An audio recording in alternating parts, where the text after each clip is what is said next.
you can look at this and say, look, we're more exciting. As you said, we're talented. I mean, watching Matthews and Nylander together, the goal that Hyman scored on Tuesday against San Jose, it reminded me of watching the Sedin twins. That's how good they are at passing the puck to each other.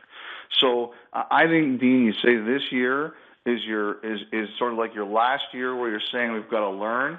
But what this team, needs is one more defenseman. And that's the challenge now. Where are they going to find one more defenseman that's going to make them a little bit better and a little bit better at protecting leads? I think that's the challenge for them now. How can they find that player? We were talking about it this morning, watching Oliver Ekman-Larsson play last night. You realize how far we are away from, having a number one guy like that and how hard it is to find one. It's funny you say that because the Arizona guys came in and a couple of their broadcasters, Tyson Nash and them, were saying, hey, anything we should know about the Leaf team? And I said, if they had Oliver Ekman-Larsson, I mean, it sounds like the stupidest comment ever, because everybody could use a guy like him.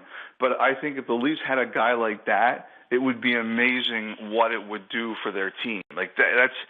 Everybody needs one, but the Maple Leafs in particular need one. And they're so hard to find. You look what Edmonton had to give up to get a top four defenseman last summer.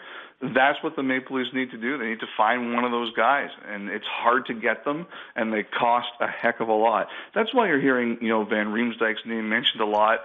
I'm not convinced it's going to happen at this point in time, but I think that's why you hear his name out there, because that's the kind of guy you have to give up to maybe get one.